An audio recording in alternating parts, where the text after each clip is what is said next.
کی سارے جہاں کی تاریکی میں نور بکھرنے والا ہے، نور بکھرنے والا ہے دائی حلیمہ۔ اللہ ہوتا ہے، کھیل کود کا زمانہ ہوتا ہے، تماشے بازی کا زمانہ ہوتا ہے، جوئے اور سٹہ بازی کی دھن سوار ہو جاتی ہے۔ اس عمر کے بچے بجائے ان تمام کاموں کے اگر وہ کسی دینی سوچ کی بنا پر کسی دینی جلسے کا انعقاد کرے تو بلا شبہ مبارکباد کے قابل ہے۔ اور صحرا بھی ان کے سرپرستوں کے سر پہ جاتا ہے، کیونکہ انہوں نے تربیت کی اپنے بچوں کی، اس قابل بنایا انہیں کہ ان کی سوچیں جو خالص دنیاوی ہونی چاہیے تھی آج الحمدللہ دینی ہے، کہ دین کی نسبت پر رات کا ایک حصہ گزر جانے کے باوجود ہمارے اور آپ کے جمع ہونے کے اسباب انہوں نے مہیا کیا اور بحسن خوبی جلسے کا انتظام بھی انہوں نے کیا۔ آپ حضرات دعا فرمائیں کہ ان کے حوصلے کو چار چاند لگے، کبھی حوصلہ پست نہ ہو، اور مزید اللہ انہیں اس طرح کے پروگرامات کرنے کی توفیق بھی دے اور اللہ قبول بھی فرمائے۔ حضرات، انسان کی دنیاوی زندگی کی کامیابی کا مدار اس کی نیک زندگی گزارنے پر اور برائیوں سے بچ جانے پر ہے۔ جس نے کچھ اچھے کام کر لیے اور گناہوں سے بچ گیا، دنیا بھی بن گئی آخرت بھی بن گئی، اور جس نے اپنے آپ کو دنیا کے تماشوں میں لگا دیا، دنیا کے جھمیلوں میں اپنے آپ کو پھنسا دیا اور اچھے کاموں سے دور ہو گیا، دنیا بھی گئی اور آخرت بھی گئی۔ کیونکہ دنیا کا مدار ہماری دنیا کے عیش پر نہیں ہے، آخرت ہماری دنیا کی عیش و عشرت سے بننے والی نہیں ہے۔ عیش و عشرت میں پڑھ کے اپنی دنیا اور عاقبت ہم خراب تو کر سکتے ہیں، لیکن اپنے رب کو ہم راضی تو نہیں کر سکتے۔ اگر ہم سمجھ رہے ہیں کہ یہ دنیا کی دولت ہماری کامیابی کی ضمانت ہے، اگر دنیا کا کوئی منصب ہماری کامیابی کا سرٹیفکیٹ ہے، تو یہ ہمارا خیال بالکل عبث اور بیکار ہے۔ ایک بزرگ تھے جو بیچارے پیروں سے مفلوج، ہاتھوں سے بھی ہاتھ میں صحیح سالم نہیں، اور سارا جسم ان کا زخمی۔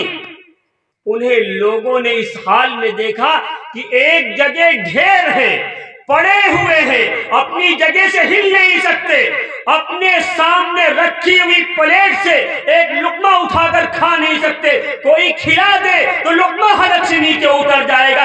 اس پوزیشن میں صاحب فراش اپنے بستر پہ پڑے ہوئے اللہ کا ذکر کر رہا ہے۔ ذرا اندازہ لگائیے، اللہ کا شکر ادا کر رہا ہے۔ کون ہے وہ؟ بستر سے اٹھنے کی سکت نہیں، چل پھر نہیں سکتا، ہاتھ ہلا نہیں سکتا، لوگوں نے دیکھا کہ اللہ کا شکر ادا کر رہا ہے۔ کسی نے پوچھا کہ بھائی اللہ نے تمہیں کچھ تو دیا نہیں، تمہارے پاس رہنے کے لیے مکان نہیں، چلنے کے لیے اللہ نے تمہیں پیر نہیں دیے، اپنے چہرے پہ بیٹھنے والی مکھیوں کو تم اپنے ہاتھوں سے ہٹا نہیں سکتے، یہ ہاتھوں میں طاقت نہیں، کوئی نعمت تو اللہ نے تمہیں دی نہیں، تم اللہ کا شکر کس بات پہ ادا کر رہے ہو؟ جو اس اللہ کے بندے نے جواب دیا وہ سونے کے پانی سے لکھنے کے قابل ہے۔ وہ بزرگ کیا فرماتے ہیں، اس صاحب دل نے کیا جواب دیا؟ وہ کہتا ہے بلا شبہ اللہ نے مکان نہیں دیا، دولت نہیں دی، جائیداد نہیں دیا، کوٹھیاں نہیں دی، منصب نہیں دیا، پیر نہیں دیے، ہاتھ نہیں دیے، لیکن اللہ کا شکر میں اس بات پر ادا کر رہا ہوں کہ اللہ نے سب کچھ لے لیا لیکن اب تک اپنی نافرمانی سے محفوظ رکھا اور ایمان کی دولت عطا فرمائی۔ کیوں؟ اس لیے کامیابی تو ایمان کی بدولت ہے، دنیا کی جائیداد پر کامیابی ملنا موقوف ہے۔ تو اللہ نے ایمان دیا، یہ بہت بڑی نعمت ہے۔ جس نے اپنے ایمان کو بچا لیا، فواحش سے بچ گیا اور اللہ کی رضا کے کام کر لیے، دنیا بھی اس نے اپنی بنا لی اور آخرت بھی بنا لی۔ یہ اصل کامیابی ہے۔ اچھا، یہ ہمارے اندر برائیوں سے بچنے کا جذبہ پیدا کہاں سے ہوگا؟ اگر اپنے آپ کو ہم برائیوں سے بچانا چاہیں اور اچھے کام کرنا چاہیں تو یہ جذبہ ہمارے اندر کیسے پیدا ہو؟ یہ جوہر ہمارے اندر کہاں سے آئے؟ یہ کمال ہمارے اندر کہاں سے اجاگر ہو؟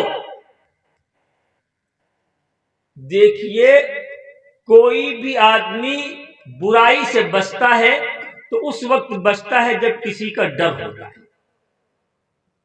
اور کوئی اچھا کام جس کے کہنے پہ کرتا ہے تو اس وقت کرتا ہے جب کہنے والا اس کی نگاہ میں قابل عظمت ہوتا ہے۔ بھئی اگر ایک بیٹے سے اس کے ابا کہیں تو ابا کی بات مان لے گا، اس لیے کہ ابا کا احترام اس کے دل میں، ابا کی عظمت اس کے دل میں۔ ابھی مفتی ہلال صاحب آپ کے سامنے خطاب فرما رہے تھے، مفتی ہلال صاحب اگر برائیوں کا تذکرہ کریں اور ہم سے کہیں کہ آپ ان برائیوں کے قریب نہ جائیں، ہم کر گزریں گے، وہ برائیاں کر ڈالیں گے، لیکن یہیں پہ اگر آپ کا پرائم منسٹر مسلط ہو جائے کہ آپ کو یہ کام نہیں کرنا ہے، آپ چاہتے ہوئے بھی نہیں کریں گے۔ کیوں؟ اگر کریں گے تو ڈنڈا لیے کھڑا ہے، ڈر ہے، ڈر میں بچ جائیں گے۔ تو آدمی کسی کے کہنے سے اگر کچھ کرتا ہے تو جب اس کی بات مانتا ہے جب اس کی دل میں عظمت ہوتی ہے، اور اگر کسی برائی سے بچتا ہے تو کسی کے ڈر میں بچتا ہے۔ جیسے مان لو اگر ڈر نہیں تو ہم نہیں بچ پائیں گے۔ میں ایک مثال عام طور پہ دیا کرتا ہوں۔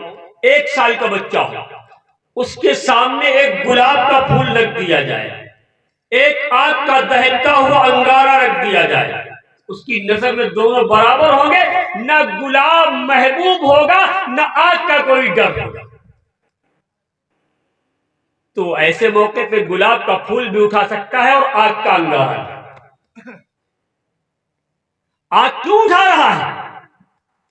آگ تو بچنے کی چیز ہے، ہاتھ میں لینے کی چیز نہیں ہے، لیکن آگ سے وہ نہیں ڈر رہا ہے، اس لیے کہ وہ آگ کو جانتا ہی نہیں کہ یہ جلا دے گی۔ آگ کا خوف اس کے دل میں نہیں ہے، تو جب آگ کا خوف نہیں تو بچ بھی نہیں رہا ہے۔ جب ہم اس کو جان لیتے کہ آگ جلانے والی تھی تو ہمارے اندر آگ سے بچنے کا جذبہ پیدا ہوتا اور ایک ڈر پیدا ہو جاتا۔ اچھا، ایسے ہی آپ لہر پور قصبے کے رہنے والے لوگ ہیں، جنگلات کے علاقے میں آپ پہنچ جائیں، جنگل میں ایک راستہ ہو، اس علاقے کا رہنے والا آدمی اس راستے پہ گزرتے ہوئے ڈرتا ہے کہ اس راستے پہ ہم گزریں گے، اس راستے پہ شیر رہتا ہے۔ ایک لہر پور کا بھولا بھالا آدمی تو سمجھتا ہے لہر پور کا مین روڈ ہے، گزر جائے گا۔ کیوں؟ اس لیے اسے پتا ہی نہیں کہ اس پہ شیر ہوگا، تو ڈرے کیوں؟ تو اس راستے پہ گزر جائے گا، گزرنے میں ذرہ برابر تردد نہیں کرے گا، کیونکہ وہ جانتا نہیں اس پہ شیر ہے، تو اسے ڈر نہیں آئے گا، اس راستے پہ گزرتا ہوا چلا جائے گا، اس لیے کہ اسے پتا ہی نہیں کہ یہ ڈرنے کی چیز نہیں ہے۔ تو جب تک کسی کا خوف نہیں ہوتا ہے آدمی برائی کرتا ہے، اور خوف پیدا ہوتا ہے جان لینے کے بعد، بے جانے خوف پیدا نہیں ہوتا۔ جیسے کہ ہم جانتے ہیں جنگل میں شیر ہے تو نہیں گزریں گے، اگر نہیں معلوم ہے تو گزر جائیں گے۔ بچہ جانتا نہیں ہے کہ یہ آگ جلا دے گی تو آگ اٹھا لے گا، نوجوان جانتا ہے کہ یہ آگ جلا دے گی لہذا اس کو ہاتھ نہیں لگائے گا۔ اسی کو اللہ نے فرمایا انما یخشی اللہ من عبادہ العلماء، اللہ کا خوف ان دلوں میں ہے جو اللہ کو جانتے ہیں۔ جو خوف آدمی کو برائی سے بچاتا ہے وہ خوف کب پیدا ہوگا؟ اللہ کا ڈر کب پیدا ہوگا؟ جب اللہ کو ہم جان لیں گے۔ اللہ نے فرمایا انما یخشی اللہ من عبادہ العلماء، اللہ کے بندوں میں جو اللہ سے ڈرنے والے لوگ ہیں وہ کون ہیں؟ وہ لوگ ہیں جن کو اللہ تبارک و تعالیٰ نے علم کی دولت دی ہے، جنہوں نے اللہ کو جان لیا ہے، جنہوں نے اللہ کو پہچان لیا ہے، جنہیں اللہ کی معرفت حاصل ہوتی ہے۔ تو جب اللہ کو پہچان لیتے ہیں، اللہ کو جان لیتے ہیں، اور یہ معلوم ہو جاتا ہے کہ اللہ کی جب پکڑ آتی ہے تو اللہ کی پکڑ سے بچ پانا مشکل ہی نہیں ناممکن ہوا کرتا ہے، تب آدمی اللہ کے عذاب سے ڈرتا ہے۔ اور جب اللہ کا خوف پیدا ہو جاتا ہے تو آدمی برائیوں سے بچ جاتا ہے. اور اگر اللہ کا ڈر نہ ہو، اللہ کا خوف دل میں نہ ہو، اللہ کی خشیت دل میں نہ ہو، خدا پاک کی قسم کوئی چیز انسان کو برائیوں سے بچا نہیں سکتی.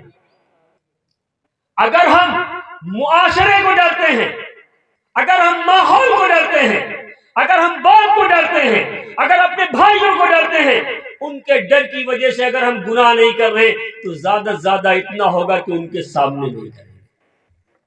جیسے کہ سر پہ ٹوپی ہے، چہرے پہ داڑھی ہے، کرتا اور پائجامہ ایک شرعی لباس ہمارے زیب تن ہے، آپ کے سامنے بیٹھ کے ہم فلم تو نہیں دیکھ سکتے، اس لیے کہ ہم معاشرے سے ڈر رہے ہیں کہ اگر مولوی ہو کر کے یہ کام ہم نے کیا یہ دنیا ہمیں تھوکے گی.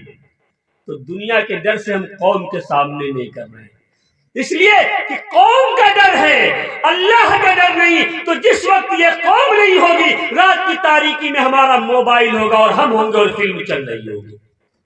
کیوں چل رہی ہوگی؟ اس لیے کہ جو ہم نے لوگوں کے سامنے فلم نہیں دیکھی وہ ڈر اللہ کا نہیں تھا، وہ لوگوں کا ڈر تھا، اور لوگ یہاں نہیں ہیں لہذا لوگوں کا ڈر بھی نہیں، کیونکہ یہاں لوگ ہمیں دیکھ نہیں رہے، ہم اکیلے ہیں، کوئی دوسرا دیکھنے والا نہیں. بستر پہ مولوی صاحب بھی فلم دیکھ رہے، کاہے کے لیے؟ اس لیے کہ معاشرے سے ڈر رہے تھے، ماحول کا ڈر تھا، لوگوں کا ڈر تھا، اس لیے لوگوں کے ڈر کی وجہ سے لوگوں کے سامنے نہیں دیکھا. جہاں لوگ نہیں دیکھ رہے وہاں مولانا صاحب بھی دیکھ. تو یہ گناہ جو ایک نہ کرنا چاہیے تھا، تو ماحول کے ڈر سے ہم بچے ہوئے تھے، اللہ کا خوف ہمارے دل میں نہیں تھا، تو وہ گناہ تنہائی میں ہو رہا، اس سے ہم بچ نہیں پا رہے. اگر ایک جواری جوا کا شوقین ہے، جوا کھیلتا ہے، شرابی شراب کا عادی ہے، شراب پیتا ہے، لیکن باپ کا ڈر ہے تو زیادہ سے زیادہ بوتل منہ سے نہیں لگائے گا باپ کے سامنے، باپ نہیں ہوگا تو پی لے گا. جواری جوا کھیلتا ہے، باپ کا ڈر ہے تو باپ کے سامنے تاش کی گڈی لے کے نہیں بیٹھے گا، لیکن جب باپ نہیں ہوگا تو کھیل بھی لے گا. تو اگر کسی کے ڈر سے اگر ہم گناہ چھوڑ رہے ہیں تو ہم گناہ سے بچ نہیں پائیں گے. جس کو ڈر رہے ہیں جب وہ نہیں ہوگا تو ہم گناہ کر گزریں گے. تو اگر کوئی چیز بچا سکتی ہے ہمیں گناہ سے، نہ ہمارے باپ کا ڈر بچا سکتا ہے، نہ معاشرے کا ڈر بچا سکتا ہے، نہ ماحول کا ڈر بچا سکتا ہے، نہ قوم کا ڈر بچا سکتا ہے، نہ برائیوں سے. اگر کوئی چیز ہمیں برائیوں سے بچا سکتی ہے تو وہ اللہ کا خوف سے بچا سکتا ہے. کیوں؟ اس لیے قوم سے بچ کر کے تو ہم بستر پہ کر سکتے ہیں گناہ، لیکن اللہ کی نظروں سے تم وہاں بھی نہیں بچ سکتے. قوم نہیں دیکھ رہی ہے، لیکن جس کی نافرمانی کر رہے ہیں وہ رب ہمیں رات کی تاریکی میں لحاظ کے اندر بھی دیکھ رہا ہے کہ ہم کیا کر رہے ہیں. اللہ کو وہی ڈرتے ہیں جو اللہ کو پہچان چکے ہیں. اللہ کا خوف انہی دلوں میں ہے جنہیں اللہ کی معرفت حاصل ہو چکی. اللہ نے صاف فرمایا انما یخشی اللہ من عبادہ العلماء، علماء اللہ سے ڈرنے والے ہیں. علماء کا مطلب یہ نہیں ہے کہ مولانا آصف صاحب ہو یا مفتی ہلال صاحب ہو، یہ مطلب قطعاً نہیں ہے علماء کا کہ جو سند لے کر کے کسی بڑے ادارے سے آ گئے کہ باقاعدہ یہ عالم ہے. علماء کا مطلب یہ نہیں ہے. ممکن ایسا بھی ہے کہ ایک آدمی کسی بڑے مدرسے کی، کسی یونیورسٹی کی سند لیے بغیر آیا ہو اور اللہ کو وہ پہچان جائے.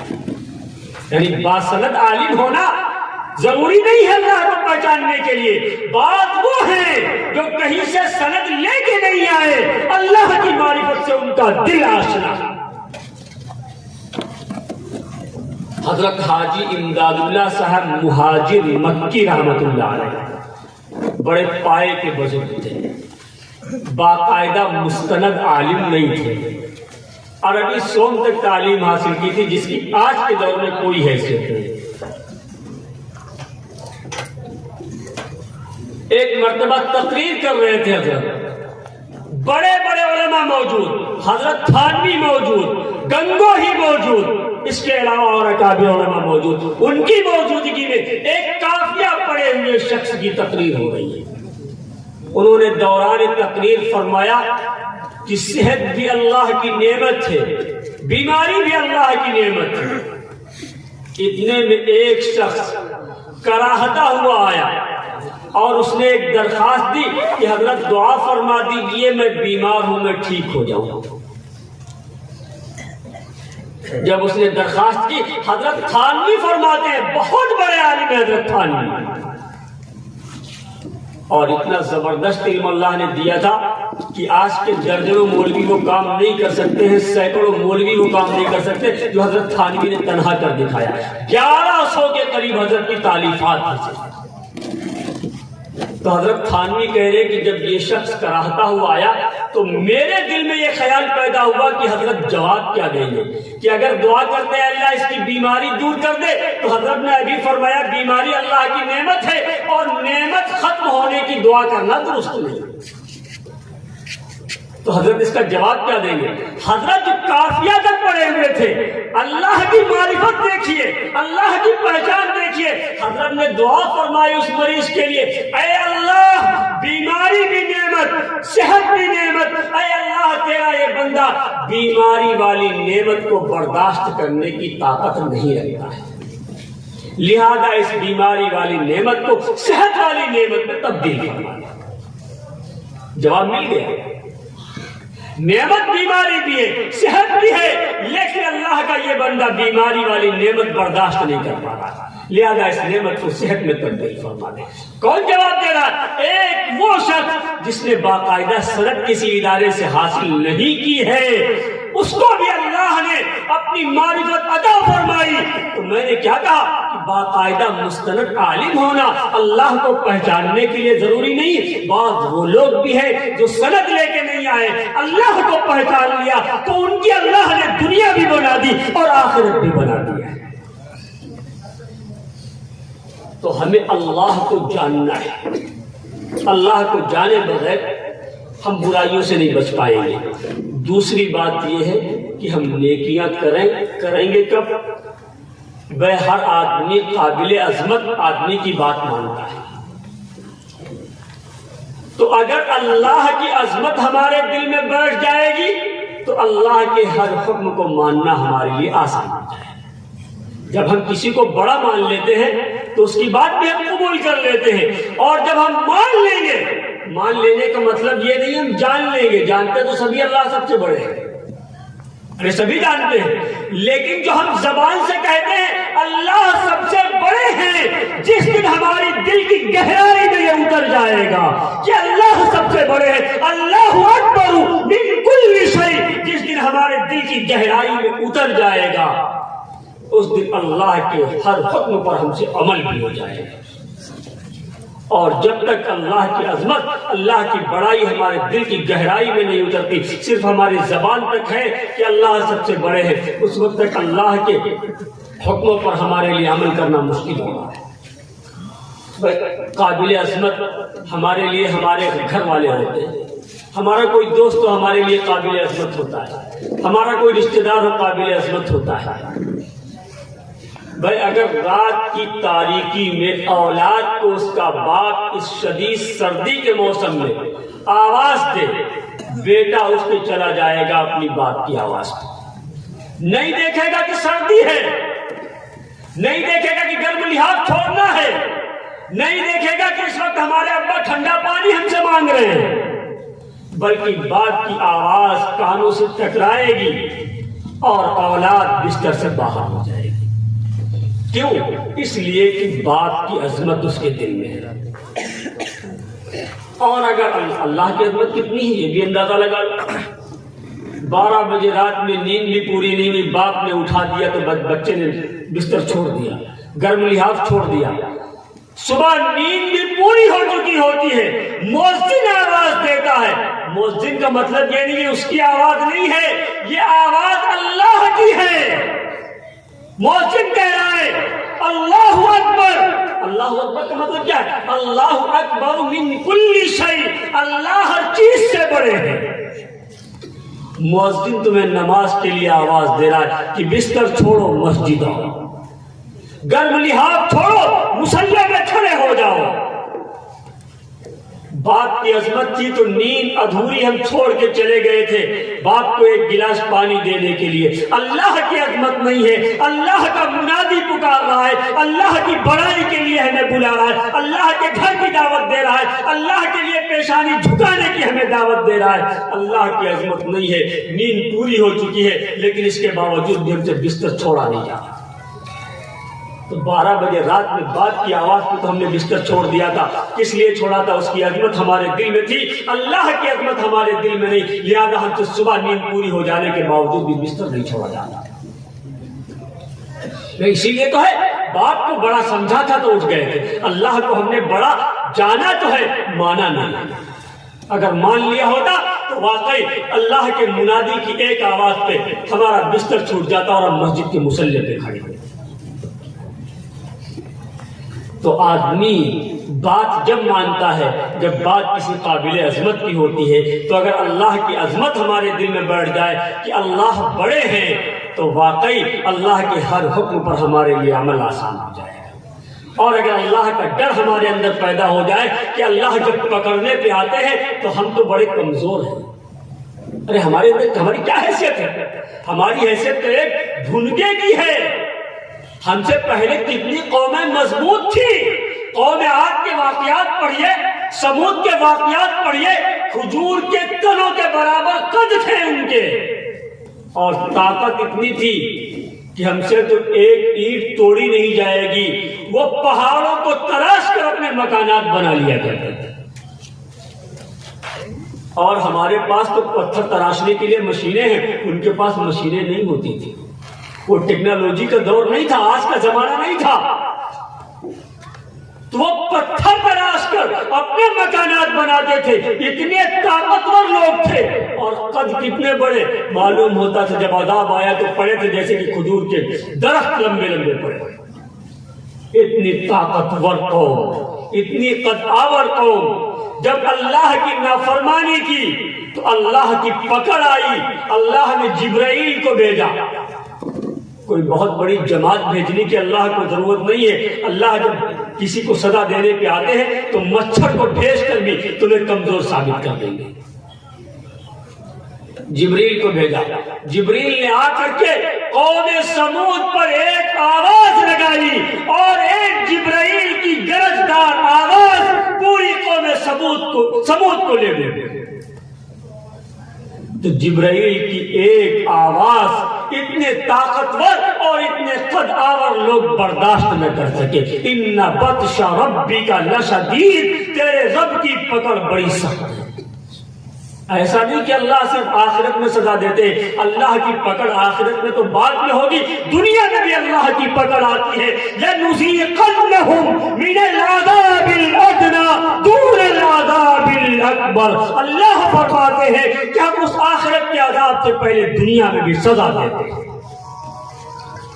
تو ایسا نہیں ہے کہ ہم دنیا میں جو کچھ بھی سرکشی کریں, مرنے کے بعد جو ہوگا دیکھا جائے گا. اللہ کی پکڑ آ گئی دنیا میں تو ہماری سمجھ میں نہیں آئے گا. اللہ نے قوم سمود کا کیا حال کیا, قوم عاد کا کیا حال کیا, قوم نوح کیسے تباہ اور برباد ہوئی, سب کے سامنے واقعات ہیں. لہذا اللہ تبارک تعالیٰ کی پکڑ بہت سخت ہے. بس بات اتنی ہے کہ اللہ کی پکڑ سخت ہے, یہ ہمارے دل میں بھی سما جائے کہ اللہ کی پکڑ جب آتی ہے تو کوئی کتنا بھی طاقتور ہو, کتنا بھی دولت مند ہو, کوئی کتنا بڑا منصب والا ہو, لیکن اللہ کی پکڑ آنے کے بعد نہ دولت کام آتی ہے, نہ منصب کام آتا ہے, نہ ہماری طاقت کام آتی ہے. اللہ کی طاقت کے سامنے ساری طاقتیں ڈھیر اور چکنا-چور ہو جاتی ہیں. تو اللہ کی پکڑ سخت ہے, یہ ہم جان لیں. اللہ سب سے بڑے ہیں, یہ ہم جان لیں, تو ہمارے لیے اچھائیاں کرنا آسان اور برائیوں سے بچنا آسان ہو جائے گا. اس کے لیے ہمیں کرنا کیا ہوگا؟ اللہ کو جاننے سے اللہ کا خوف اور اللہ کی عظمت پیدا ہوگی. تو اللہ کو جانیں. تو جانیں گے کیسے؟ اللہ کے نبی نے ہمیں ایک نسخہ, ایک کیمیا دے دیا قرآن کی شکل میں, جو نبی کے زمانے تک نہیں تھا صحابہ کے زمانے تک نہیں تھا، نبی کی نبوت اور نبی کا لایا ہوا نسخہ صبح قیامت تک تھا۔ لہذا وہ نبی کا لایا ہوا نسخہ ہمیں اللہ کو پہچانوا دے گا، اس نسخے سے ہمیں اللہ کی معرفت حاصل ہو جائے گی، اس نسخے سے ہم اللہ کو پہچان لیں گے، وہ نسخہ قرآن حکیم ہے۔ تو ہمیں اس کے لیے قرآن حکیم پڑھنا ہوگا، قرآن کا علم حاصل ہوگا۔ قرآن چونکہ اللہ کا کلام، اللہ کی صفت ہے، اللہ کی صفت پڑھنے کے بعد ہی تم اللہ کو جانیں گے۔ اللہ کی صفت ہے کلام اللہ، لہذا ہم کلام اللہ کی تعلیم حاصل کریں۔ اب اس وقت جو ہماری دنیا میں جو ہو رہا ہے، آج کی اس دنیا میں ایک نہیں سینکڑوں واقعات آئے دن پیش آتے رہتے ہیں۔ کہیں معلوم ہوا، حالانکہ جتنا میڈیا دکھا رہی اتنا تو نہیں ہے، لیکن ہے کہ آج مسلمان بچیاں ارتداد اختیار کرنے کے بعد غیروں کے نکاح میں جا رہی ہیں۔ سوشل میڈیا پہ خبریں بہت آ رہی ہیں، ایک زمانے سے آ رہی ہیں کہ آج مسلم گھر میں جنم لینے والی لڑکی، جس گھر میں اللہ کے علاوہ کسی اور کے لیے جگہ نہیں، اس باپ کی سلب سے پیدا ہونے والی لڑکی، جس کا دل ایمان کے نور سے منور ہے، اس ماں کے پیٹ سے نکلنے والی وہ لڑکی جس ماں کا دل ایمان کے نور سے روشن ہے، آج اس کی اولاد کا حال یہ ہے کہ وہ اپنے پیروں میں کھڑی ہوئی ہے، مسلمان کی بچی ہے، اور کل مرتد ہو کر کے کسی غیر کے نکاح میں جا رہا ہے۔ ایسا کیوں ہو رہا ہے؟ اس کی وجہ صرف اور صرف یہ ہے کہ پیدا مسلمان کے گھر ہوئی، باپ مسلمان ہے، ماں مسلمان ہے، لیکن ماں اور باپ تو دونوں مسلمان تھے، انہوں نے انہیں اسلامی تعلیم نہیں دی۔ اپنی بچی کو 15-16 سال سے لے کر کے 30 سال عمر گزر جانے کے باوجود بھی انہوں نے یہ موقع نہیں دیا کہ وہ بچی اللہ کو پہچانے۔ بچی نے ہوش سنبھالا، جب زبان کھولی، کچھ اس نے زبان سے کہنا شروع کیا کہ ہم نے جا کر کے اپنی بچی کو کالج میں ڈال دیا، نرسری میں ڈال دیا، ایک مانٹیسری میں جا کر کے ڈال دیا، انگلش میڈیم اسکول میں جا کر کے ڈال دیا۔ تو جب ہماری بچی کی تعلیم وہ ہوئی ہے جہاں اللہ کی تعلیم نہیں سکھائی جاتی، جہاں اللہ کو نہیں پہچانوایا جاتا، جہاں اللہ کی بڑائی نہیں بیان کی جاتی، جہاں اللہ کا خوف دل میں نہیں پیدا کرایا جاتا، جب ہم کالجوں میں اپنے بچوں کو ابتدا سے تعلیم دے رہے ہیں تو ظاہر سی بات تھی ان بچوں نے پیدا ہونے کے بعد سے 30 سال کی عمر گزر جانے کے باوجود بھی ابھی انہوں نے نہیں جانا ہے کہ اللہ کیسے ہے، انہوں نے یہ نہیں جانا کہ اللہ کی پکڑ کیا ہے۔ تو جب جانا نہیں ہے تو ایسی صورت میں 25 سال کی عمر میں جب وہ بچی جانتی ہی نہیں کہ اللہ کیا ہے، تو وہ جا کر کے کسی مسجد میں کہ اللہ کے آگے سر جھکائے یا جا کر کے کسی مندر میں اپنی پیشانی ٹیک دے، اسے تو دونوں برابر نظر آئیں گے کہ ایک عبادت کا طریقہ وہ مسلمانوں کا ہے اور یہ غیروں کا ہے، تو دونوں عبادت۔ اس لیے ایسا ہو رہا ہے کہ اس بچی کو ہم نے یہ تعلیم ہی نہیں دی کہ وہ اللہ کو پہچان سکتا۔ قصور کس کا ہے؟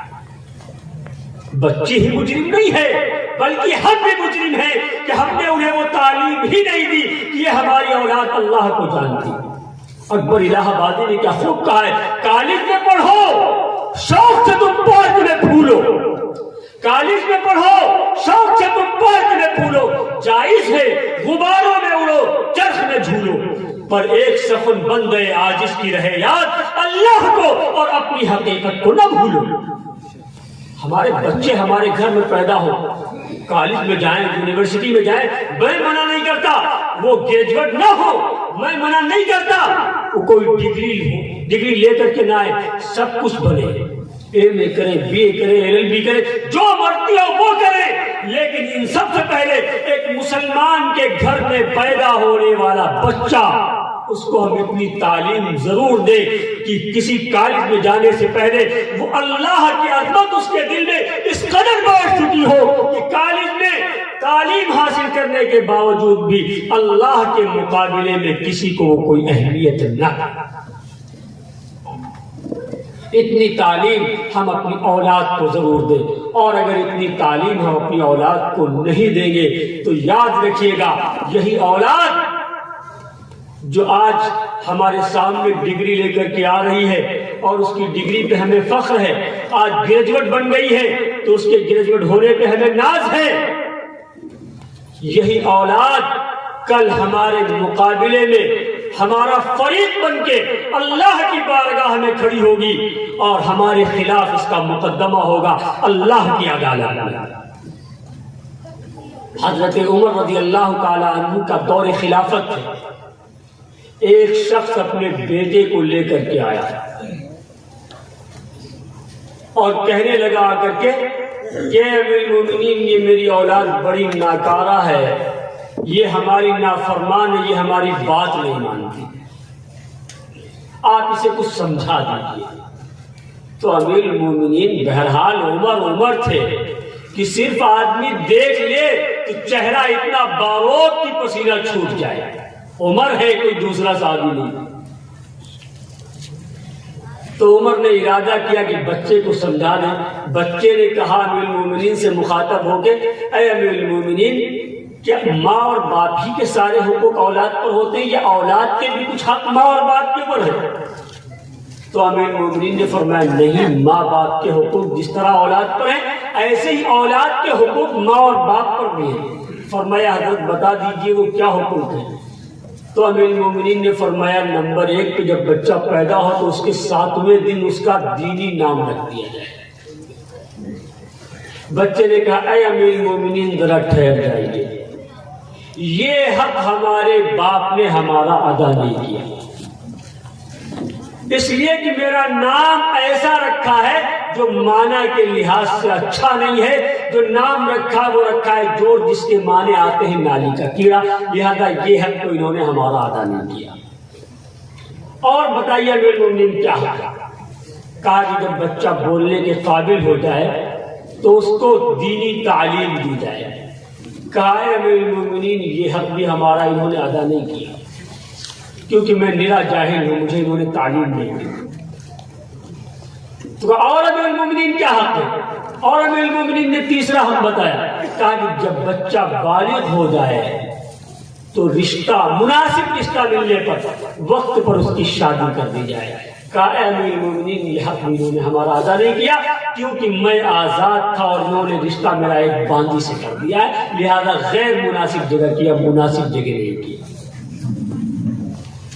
اور یہ ہم میں بیماریاں ہیں بھائی، نہ تو ہم اچھا نام اپنی اولاد کا رکھتے ہیں بلکہ نام ہمارے اندر کیا، ہمارے کیا ہوتے ہیں؟ نام ابا تجویز کریں گے جنہیں الف نہیں پتا، نام اماں تجویز کرے گی اسے بھی کچھ پتا نہیں، اور نام ایسا تجویز کیا جائے گا اس کے بعد نام رکھ لینے کے بعد پھر جا کر کے کسی مدرسے میں کسی مولوی کے پاس پہنچیں گے، مولانا صاحب ذرا اس نام کے معنی بتا دیجئے کیا ہے۔ مولانا صاحب نے زندگی میں وہ لفظ پہلی مرتبہ دیکھا، اب مولانا صاحب بھی اس کو تلاش کر رہے ہیں، لغات چھان کے رکھ دی، ڈکشنریاں ان کے یہاں بچی نہیں، ساری لغات انہوں نے دیکھ لی لیکن اس لفظ کے معنی نہیں ملے، کیونکہ لفظ ہو تو ملے، بے معنی لفظ ہے، معنی دار لفظ نہیں، لغت میں کہیں مل نہیں رہا، ڈکشنری میں کہیں مل نہیں رہا۔ مولانا صاحب نے کہا اس کا معنی پتا نہیں کیونکہ لغات میں ہے نہیں، میں بتاؤں گا۔ چاہیے تو یہ تھا کہ جب بچہ پیدا ہوا تھا نام رکھنا تھا تو مولوی سے پوچھ لیتے کہ جو اچھا ہمارا کے لحاظ سے نام ہو وہ بتا۔ تو یہ بھی ہمارے اندر بیماری ہے کہ تعلیم ہم کتنی دے رہے ہیں، کتنے % ہمارے اندر علماء اور حفاظ ہیں، اندازہ لگا لیجیے، آپ کو پوری دنیا کا اندازہ لگ جائے گا۔ آپ اپنے محلے کا جائزہ لے لیجیے، کتنی محلے میں آبادی اور کتنے علماء ہیں، کتنی محلے میں آبادی اور کتنے حفاظ ہیں، اندازہ لگا لیجیے، فیصد یہی سے لگ جائے گا۔ جبکہ لہر پور تو وہ قصبہ ہے جو سمجھا جاتا ہے علماء کا گڑھ ہے، تو جو علماء اور حفاظ کا گڑھ سمجھا جاتا ہے وہاں اندازہ لگاؤ کتنے فیصد، کتنے % علماء۔ عام جگہوں پہ نہیں، جہاں سمجھا جاتا ہے علماء ہے نہیں وہاں چھوڑو، جو علماء کا مرکز اور علماء کا گڑھ سمجھا جاتا ہے وہاں دیکھو کتنے۔ اور ایسے تو آپ کو بہت نظر آئیں گے. یہاں تو علاقے کے بھی لوگ مدرسوں میں پڑھا رہے ہیں, زیادہ تر علاقے کے. ان علاقے والوں کو اگر ان کے علاقے میں بھیج دو, پھر لہر کو تلاش کرو کتنے ملیں گے. پھر اندازہ لگ جائے گا کتنے فیصد دینی تعلیم دینے والے مسلمان. بچہ 4 سال کا ہے, مدرسہ اس لیے نہیں بھیجیں گے کہ بھی پڑھ نہیں پائے گا. انگلش میڈیم اسکول میں ڈال دیا جا کر کے یہ بچہ وہاں پڑھ سکتا ہے. کالج میں جا کر کے بچہ پڑھنے کے قابل ہو گیا, اللہ کا نام لینے کے قابل اب تک نہیں ہوا. افسوس کی بات ہے. تو بچپن ہی سے ہمارے بچے کی ذہنیت بدلتی چلی جاتی ہے, اور جب بچہ کالج سے نکل کے آتا ہے, اگر ہم چاہتے بھی ہیں کہ یہ بچہ علم دین اب حاصل کر لے, تو اس کی سوچ بدل چکی ہوتی ہے. لہذا اب اسے قرآن سے رغبت نہیں, حدیث سے رغبت نہیں, دین سے رغبت نہیں, اللہ سے انسیت نہیں. تو اب ظاہر سی بات ہے بچہ تو بگڑ چکا ہے, اب اسے دوسرا رخ مل چکا ہے. اب اگر اسے پلٹ کے لایا جائے تو لانا مشکل ہو جاتا ہے. تو یہ حق بھی اولاد کا نہیں ادا کرتا ہے. اور تیسرا حق کیا تھا کہ مناسب رشتہ ملنے پر وقت پر شادی کر دی جائے. تو مناسب رشتہ مل جائے, مناسب رشتے میں کیا دیکھتے ہیں, جہیز کتنا ملے گا, بارات کتنی جائے گی, ان باراتیوں کی دیکھ ریکھ یہ لڑکی والے کیسی کریں گے, ان کی میزبانی کیسی ہوگی, ضیافت کیسی ہوگی. بعض تو فرمائش بھی کر دیتے ہیں کہ دیکھیے کچھ کرنا یا نہ کرنا, ہم جہیز کی بات نہیں کرتے, لیکن ہمارے جتنے باراتی ہوں ان کی دیکھ بھال اچھی طریقے سے ہو. کہتے ہیں یا نہیں کہتے ہیں؟ یہ کہنے والے کون ہیں ذرا اندازہ لگائیے. ایک وہ شخص کہہ رہا ہے جو اپنے لڑکے کا نکاح کر رہا ہے کسی کے یہاں سے, اور اپنے مہمانوں کے لیے کہہ رہا ہے کہ جو ہمارے مہمان آئیں ان کی تم دیکھ بھال اچھی طرح کرنا. جملے پہ غور کیجیے گا, جو کہتے آپ ہیں نقل میں کر رہا ہوں. ہمارے مہمان جو آئے ان کی دیکھ بھال کرنا. ہمارے مہمان دیکھ بھال کون کریں گے؟ تم اچھی طریقے سے کر لینا. مہمان ہمارے ہوں گے, دیکھ بھال کون کرے گا؟ تم کر لینا. اچھا, آپ کے گھر کوئی مہمان اس وقت آ جائے, آپ پڑوس والے کے یہاں جائیں گے کہ بھائی ہمارا مہمان ہے, اس کی ضیافت تم کر دو. ارے کوئی کرے گا؟ کوئی عقل مند آدمی ایسا کرے گا؟ کوئی عزت دار آدمی تو نہیں کرے گا کہ مہمان ہمارا ہو اور ضیافت پڑوس والے گھر میں بھیج دے, میں چائے تم پلا دو. تو عام دنوں میں تو ہم کر نہیں سکتے. شادی کے موقع پہ لڑکی والے سے کہیں کہ مہمان جب ہمارے آئیں تو آپ قاعدے سے ضیافت کر دینا, باقی کچھ کرنا یا نہ کرنا. ارے مہمان تمہارے ہوں گے وہ تو کر دے گا. کیا تم اپاہج ہو گئے ہو؟ کیا تمہارے پاس کچھ ہے نہیں؟ کیا تم وقت کا سب سے بڑا پھٹیچر ہو کہ مہمان تمہارے اور ضیافت کوئی دوسرا کرے؟ اللہ کے نبی تو فرما رہے ہیں من آمن باللہ والیوم الآخر فلیکرم ضیفہ, کہ جو اللہ پر اور آخرت کے دن پہ ایمان رکھتا ہے اس کو چاہیے کہ وہ اپنے مہمان کا احترام خود کرے. اور یہاں تو مہمان ہمارے, ضیافت دوسرا کرے. تو مناسب یہی رشتہ تو ڈھونڈتے ہیں. مناسب رشتے کا مطلب کیا ہے؟ حسن و جمال میں آپ کے برابر ہو. اور لڑکی والے کے لیے مال کا ہونا ضروری نہیں, کیونکہ مہر دینا لڑکے والے کو ہے, بیوی کا خرچہ برداشت کرنا لڑکے والے کو ہے, لڑکی والے پہ کچھ ہے ہی نہیں. تو اس لیے سادگی کے ساتھ نکاح کر لیجیے. جب بھی کفو مل جائے, برابری کا رشتہ مل جائے, تو یہ دیکھ کر کے ہم بھی رشتہ نہیں کرتے. کبھی کبھی تو ایسا ہوتا ہے 20 سال کی 22 سال کی عمر میں 25 سال کی عمر میں نکاح ہو جانا چاہیے تھا, 35 سال کی عمر ہو گئی, ان کو مناسب رشتہ ہی نہیں ملا, کیونکہ جو مناسب ڈھونڈ رہے تھے وہ مناسب دنیا میں آئی نہیں. تو اب کیا اگر وہ 30 سال کا نوجوان یا 30 سال کی نوجوان بیٹی اگر اس 30 سال کی عمر میں ماں باپ کی لاپرواہی کی وجہ سے کہ انہوں نے اب تک نکاح نہیں کیا, اگر وہ کہیں غیر مناسب قدم اٹھا دیں, تو کیا یہ ماں باپ اپنا دامن بچا سکتے ہیں کہ ہم مجرم نہیں؟ ارے بچا لیں گے. اگر آج ہماری بچیاں 25-30 سال کی ہو گئی ہیں اور ہم نے ان کا وقت پر نکاح نہیں کیا، آج وہ کسی غیر کے نکاح میں ہیں اور اپنا دھرم اور اپنا دین بھی چھوڑ دیا ہے، غیروں کا دین اختیار کر کے غیروں کے نکاح میں چلی گئی ہیں، تو ایک تو یہ کہ ہمیں انہیں دینی تعلیم نہیں دی، اللہ کو نہیں پہچانا، اور دوسرے وقت پہ ہم نے مناسب جگہ ان کا رشتہ بھی نہیں کیا، کیونکہ ہم مجرم نہیں ہیں، ہم بھی ان کے جرم میں برابر کی شریک تھے۔ تو اس بچے نے یہ کہا کہ میں آزاد تھا، میرا مناسب رشتہ انہوں نے نہیں کیا۔ امیر المومنین نے بچے کو سمجھانے کے بجائے توجہ کی بات کی طرف اور کہا جس بچے کا مقدمہ لے کر کے تم آج عمر کی عدالت میں آئے ہو، کل یہ بچہ تمہارا مقدمہ لے کر کے احکم الحاکمین کی عدالت میں کھڑا ہوگا، اللہ کی بارگاہ میں تمہارا مقدمہ پیش کرے گا، اور اگر تمہارے پاس نیکیوں کا چچا لگا ہوگا، لیکن اس اولاد کا حق ماننے کی وجہ سے تمہیں جہنم جانا پڑے گا۔ تو یہ ہے کہ اگر ہم نے اپنے بچوں کے حقوق نہیں ادا کیے، ان کے حقوق دبائے، تو ایسی صورت میں کہیں ایسا نہ ہو کہ آج یہ اولاد جو بھٹک رہی ہے، کبھی ارتداد کی طرف جا رہی ہے، اسلام چھوڑ رہی ہے، گمراہ ہو رہی ہے، یا کبھی مسلمان ہونے کے باوجود بھی کار خیر سے دور ہے، اچھائیوں سے دور ہے، برائیوں میں مبتلا ہے، تو کچھ نہ کچھ اس کے ذمہ دار ہم بھی ہیں۔ اس لیے کم سے کم جب بچہ پیدا ہو تو کچھ کریں نہ کریں، اتنی تعلیم اپنے بچے کو ضرور دے دیں کہ یہ ہمارا بچہ اپنے رب کو پہچاننے والا ہو جائے، کہ اگر رب کو نہیں پہچانے گا تو کوئی گارنٹی نہیں کہ یہ اسلام پر باقی بھی رہے گا، یا اسلام چھوڑ کر کے مرتد ہو کر کے غیر مسلموں کی صف میں کھڑا ہو جائے گا۔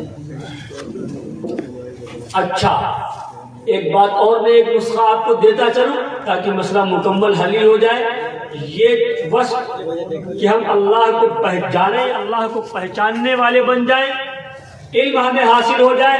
یہ علم کی دولت بھی ہمیں ملے گی کیسے؟ علم کی دولت، جس علم سے اللہ کی شناخت ہوتی ہے، جس علم سے اللہ کی پہچان ہوتی ہے، جس علم سے اللہ کی معرفت حاصل ہوتی ہے، اس علم حاصل کرنے کا جذبہ ہمارے اندر کیسے پیدا ہوگا؟ وہ جگہ بھی بتا دوں جہاں سے یہ دوا ملے گی، ورنہ کبھی ایسا ہوگا ڈاکٹر صاحب نے نسخہ تو لکھ دیا لیکن لہذا کے سارے میڈیکل چھان ڈالے، کہیں دوا ہی نہیں، تو اب ڈاکٹر صاحب کا پرچہ تو فائدہ نہیں کرے گا۔ تو اللہ نے کچھ بھی چھوڑا نہیں ہے، سب کچھ بتا دیا ہے۔ اللہ نے وہ جگہ بھی بتا دی، میں نے شروع میں آیت پڑھی تھی، یا ایھا الذین آمنوا اتقوا اللہ، اے لوگو اللہ سے ڈرو، اللہ کا خوف اپنے دلوں میں پیدا کرو، وَكُونُوا مَعَ الصَّادِقِينَ، سچوں کے ساتھ رہو۔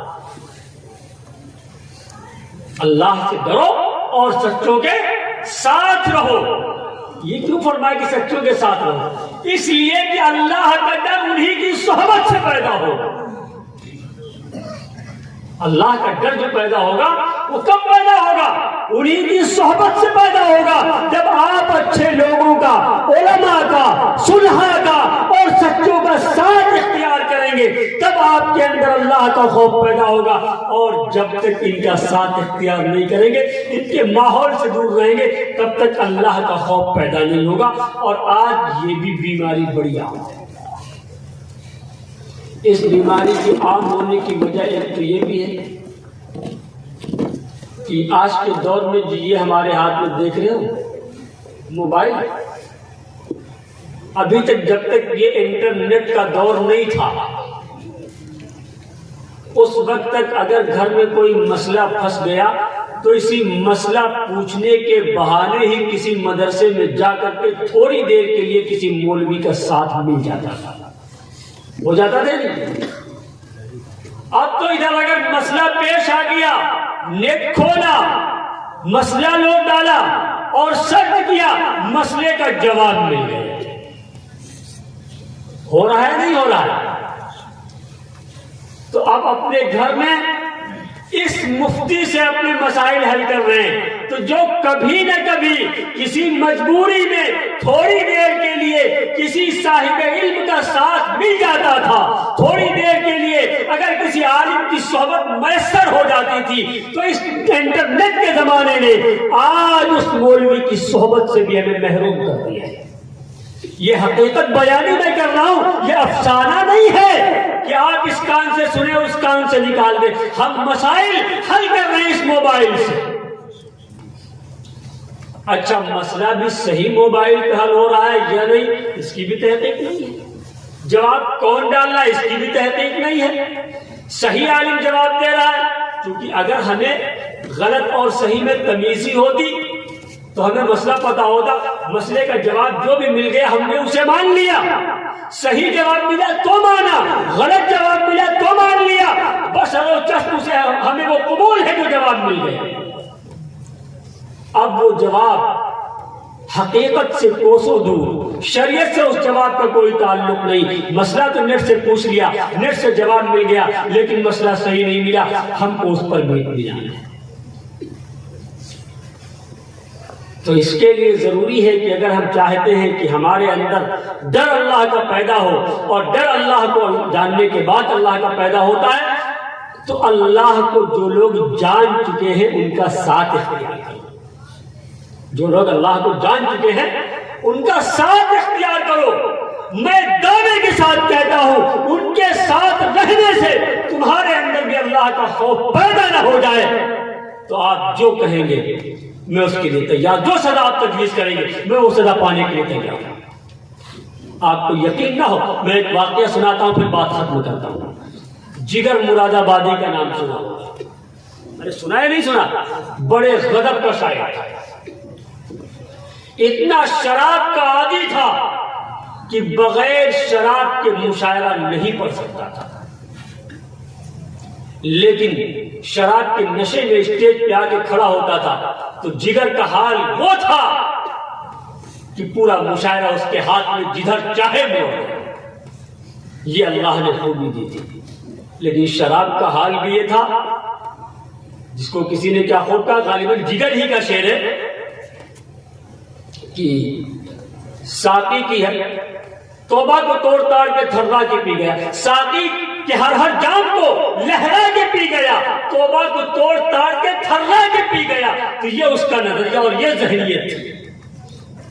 لیکن ایک مرتبہ کسی دعوت پہ مدعو تھے علامہ جگر مراد آبادی، اس میں کچھ اور علماء بھی مدعو تھے، اس میں ایک مجذوب قسم کے آدمی تھے جن کو منشی جی کے نام سے لوگ جانتے تھے، عام طور پہ وہ اسی نام سے مشہور تھے، حضرت تھانوی رحمۃ اللہ علیہ کے خلفاء میں تھے۔ تو جگر مراد آبادی نے کہا، دیکھا چہرہ تو بہرحال جہاں دیدہ آدمی تھا، تاڑ لیا کہ واقعی یہ عام آدمی نہیں ہے، یہ وہ آدمی ہے جو دیکھنے میں خاک نشی ہے، زمین پر بیٹھنے والا ایک بوریا نشی ہے، لیکن اس کی حیثیت اللہ کے نزدیک وہ ہے کہ بادشاہوں کے تاج بھی اس کی ٹھوکروں میں ہو تو کم ہے۔ جگر مراد آبادی دعوت سے فارغ ہونے کے بعد ان کی خدمت میں پہنچتے ہیں اور کہتے ہیں، یہ بتائیے کہ یہ آپ کے چہرے کا روپ، یہ آپ کے چہرے پہ جو جلال نظر آ رہا ہے، یہ آپ کا لباس، یہ آپ کی وضاقتہ، کہ آپ کو دیکھ کر بھی آدمی اسلام کو سمجھ جائے، آپ کو دیکھے تو اسے اللہ یاد آ جائے، یہ آپ کو شباہت، یہ آپ کو صورت ملی کہاں سے؟ تو حضرت تھانوی کی طرف اشارہ کیا، کہا یہ مجھے تھانہ بھون سے ملی ہے، جب سے میں نے حضرت تھانوی کا ہاتھ پکڑا، ان کے ہاتھ میں اپنا ہاتھ دے دیا، میری زندگی میں انقلاب آ گیا۔ تو کہا کیا آپ مجھے حضرت تھانوی کے پاس لے چل سکتے ہیں؟ تو نے کہا اس میں کیا بات ہے، آپ کو لے چل سکتا ہوں۔ تو جگر مراد آبادی نے کہا لیکن مجھے آپ یہ بھی جانتے ہیں کہ میں شراب کا اتنا عادی ہوں کہ بغیر شراب کے نہیں رہ سکتا، تو کیا خانقاہ میں شراب پی کر جانے کی اجازت بھی ہوگی یا نہیں؟ تو ایک مرید اس کی اجازت کہاں دے سکتا ہے؟ کہا اس کے لیے تو حضرت شیخ سے رابطہ کرنا ہوگا، اگر حضرت شیخ اجازت دے دے تو میں آپ کو لے چلنے کے لیے تیار ہوں۔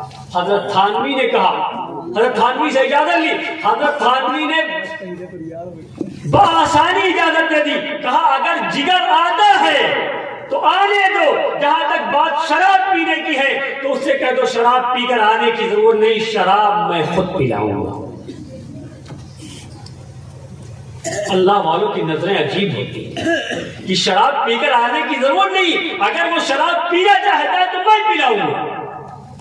جگر مراد آبادی حضرت تھانوی کے یہاں پہنچتے ہیں. دیکھو اللہ والوں کے ساتھ رہنے کا اثر, صحبت کا اثر. یہ مسئلہ سچ ہے کہ پڑ جاتا ہے صحبت کا اثر. آدمی کیا در و دیوار بدل جاتے ہیں, آدمی کیا در و دیوار بدل جاتے ہیں. حضرت مولانا یعقوب صاحب نانوتوی رحمت اللہ علیہ, میں بھی واقعہ پورا کر رہا ہوں, آپ نے سوچے کہ میں ادھورا چھوڑ جاؤں گا. حضرت یعقوب صاحب نانوتوی رحمت اللہ علیہ مجذوب قسم کے بزرگ تھے. ایک دن سبق کے دوران بیٹھے ہوئے سبق پڑھا رہے تھے, اچانک خیال آیا کہ یہ گنگا کا پانی اتنا محترم کیوں سمجھا جاتا ہے. سمجھا جاتا ہے نہیں, ہمارے یہاں نہیں, کسی کے یہاں سمجھا جاتا ہے. تو کہا اس کی وجہ کیا ہے, نہیں سمجھ میں آئی, کہیں پڑھی بھی نہیں. تو حضرت مجذوب قسم کے آدمی تھے اور رات ہی میں سفر کر دیا, پیدل چل دیے. اللہ والوں کے لیے زمین بھی اللہ سمیٹ دیتے ہیں. پیدل چلتے چلتے جہاں گنگا جہاں سے چلی تھی پہنچ گئے. مراقب ہوئے, معلوم یہ ہوا مراقبے میں کہ جہاں سے یہ گنگا نکلی ہے وہاں کبھی اللہ والے کا قیام رہا ہے. اس کی برکت یہ ہے کہ آج گنگا کا پانی ان کے لیے مقدس بن گیا ہے. تو میں نے کیا کہا, آدمی کیا در و دیوار بدل جاتے ہیں. یہ ہوتا ہے صحبت کا اثر. دارالعلوم میں ایک درسگاہ ہے جو نودرہ کے نام سے مشہور ہے, جہاں پہ حضرت مولانا قاسم یعقوب صاحب نے خواب دیکھا تھا کہ یہاں آ کر کے ایک نشان لگایا اللہ کے رسول نے. آج بھی وہاں اس کا اثر ہے کہ ایک کند طالب علم کتاب لے کے بیٹھتا ہے, کتاب سمجھ میں آ جاتی ہے. اثرات رکھتے ہیں بھائی. تو جگر مراد آبادی حضرت تھانوی کے یہاں پہنچتے ہیں اور حضرت تھانوی سے کہتے ہیں حضرت مجھے بیعت کرنی. حضرت تھانوی نے کہا ٹھیک ہے بیعت کر لیتا ہوں. حضرت تھانوی نے بیعت کیا. کسے؟ جگر مراد آبادی کو. بیعت ہو گئے. تو حضرت تھانوی پوچھ رہے شراب چاہیے منگائی جائے؟ تو کہا نہیں حضرت دعا فرما دیجیے کہ میری شراب چھوٹ جائے. کون کہہ رہا ہے؟ جو اجازت مانگ رہا تھا کہ شراب پینے کی اجازت مل جائے گی خانقاہ میں, وہ کیا کہہ رہا ہے کہ دعا کر دیجئے میری شراب چھوٹ جائے. ابھی نظریں ملی ہیں اللہ والے سے, اثر یہ ہو رہا. کہا ٹھیک دعا کر دوں گا. کہا حضرت اور دعا کر دیجئے کہ میں داڑھی رکھ لوں. ٹھیک یہ بھی دعا کر دوں گا. کہا حضرت دعا کر دیجئے کہ حج کی توفیق ہو جائے. حضرت نے کہا یہ بھی دعا کر دوں گا. کہا اس کے بعد آخری دعا یہ کر دیجئے کہ میری مغفرت ہو جائے. حضرت نے کہا ٹھیک. حضرت نے چاروں دعائیں جگر مراد آبادی کے لیے فرمائی. جگر مراد آبادی تھانہ بھون سے واپس ہوئے, شراب چھوڑ دی. شراب چھوڑ دی, بیمار پڑ گئے. ڈاکٹروں نے کہا تمہارا علاج صرف یہ ہے کہ ایک ساتھ شراب نہ چھوڑو, دھیرے دھیرے چھوڑو, تھوڑی تھوڑی پیتے رہو, رفتہ رفتہ چھوڑ دینا, ورنہ تمہیں کوئی دوا ایسی نہیں بنی جو ٹھیک کر دے, کیونکہ تم نے ایک بار یہ شراب چھوڑی ہے, اس کی وجہ سے تم بیمار پڑے ہو, لہذا چھوڑنا چاہے تو دھیرے دھیرے چھوڑو, ایک بار بھی نہ چھوڑو. تو جگر مراد آبادی سوال کرتے ہیں اگر میں شراب پیتا رہوں تو کتنی زندگی مجھے مل جائے گی؟ تو ڈاکٹر یہ کون بتا سکتا ہے کہ شراب پی کر کے تم اتنے دن زندہ رہ سکتے ہو؟ تو کہا بھائی یہ تو کوئی سوال نہیں رہا آپ کا. تو کہا شراب پینا اللہ کی نافرمانی ہے, میں نہیں پی سکتا. اللہ کی معرفت حاصل ہوئی, اللہ کی نافرمانی ہے, میں شراب نہیں پی سکتا کیونکہ نافرمانی کر کے ایک مدت کی مجھے زندگی مل جائے, منظور نہیں. شراب چھوڑ دوں, اللہ کی فرما برداری کرتے ہوئے میں ابھی چلا جاؤں, یہ مجھے منظور. بہرحال موت اور زندگی تو اللہ کے ہاتھ میں. صحت مند ہوئے, حج کرنے گئے. آج کا سفر نہیں تھا, جگر مراد آبادی کا دور تھا, فلائٹ نہیں تھی, پانی جہاز سے گئے. تو کئی مہینوں کا سفر ہوتا تھا نا. جب کئی مہینوں کے بعد وہ بمبئی پہنچے, بمبئی پہنچنے کے بعد پانی جہاز سے گئے وہاں جا کر کے سارے ارکان ادا کیے، وہاں سے واپسی کی، 4-5 مہینے کے بعد واپس آئے۔ ممبئی میں آ کر کے جب آئینہ دیکھا تو چہرے پہ داڑھی تھی۔ جگر مراد آبادی کیا کہہ رہے ہیں؟ چلو دیکھ آئے تماشا جگر کا، چلو دیکھ آئے تماشا جگر کا، سنا ہے کہ کافر مسلمان ہوگا۔ حضرت تھانوی، حضرت جگر فرماتے ہیں آگے کہ حضرت تھانوی نے میرے لیے 4 دعائیں کی تھی کہ شراب ترک ہو جائے، شراب چھوٹ گئی۔ داڑھی کے لیے دعا کی تھی، میں نے داڑھی بھی رکھ لی۔ دعا کی تھی مجھے حج کی توفیق ہو جائے، اللہ نے حج بھی کرا دیا۔ حضرت تھانوی نے 4تھی دعا کی تھی کہ مجھے میری مغفرت ہو جائے۔ تو جب 3 دعائیں جن کا تعلق دنیا سے تھا، وہ جب میں نے دنیا میں دیکھ لیا کہ حضرت کی دعائیں قبول ہوئی، تو 4تھی دعا کے بارے میں مجھے یقین ہے کہ حضرت کی دعا قبول ہو گئی ہوگی۔ تو یہ ہوتا ہے اچھوں کے ساتھ رہنے سے ہماری زندگیاں بدلتی ہیں، ہماری زندگیوں میں انقلاب آتے ہیں۔ لہذا اگر ہم چاہتے ہیں کہ اللہ کا خوف ہمارے دل میں پیدا ہو اور ہم برائیوں سے خوف خدا کی وجہ سے بچنے والے ہو جائیں، ہمارے دل میں اللہ کا ڈر پیدا ہو جائے اور ہم گناہوں سے دور رہنے لگے، تو جن کے دلوں میں اللہ کی معرفت بیٹھ چکی ہے، آپ ان کا ساتھ اختیار کر لیں، ان سے تمہیں اللہ کے دلوں کی، ان سے تمہارے دلوں میں انقلاب آئے گا۔ جو لوگ اپنے دلوں میں دنیا کی محبت لیے گھوم رہے ہیں، کل انہی کے دلوں میں اللہ کا نور روشن ہوگا، اور یہی وہ دل جو آج معرفت خدا بندی سے خالی ہے، کل اللہ کے فضل و کرم سے یہی دل ایمان کے نور سے منور نظر آئیں گے۔ آپ کم سے کم ان لوگوں کے پاس جا کر تو دیکھیں جن کے دل اللہ کے نور سے منور ہو چکے۔ دعا کیجئے کہ اللہ ہم سب کو اپنا خوف نصیب فرما دے، اپنی عظمت نصیب فرما دے، اور علماء صلحاء کی صحبت میں رہنے کی ہمیں توفیق عطا فرما دے۔ جو باتیں کہی گئی ہیں عمل کے ہم بھی محتاج ہیں، آپ حضرات بھی محتاج ہیں، اللہ ہم سب کو عمل کی توفیق عطا فرما دے۔ اور مزید یہ کہ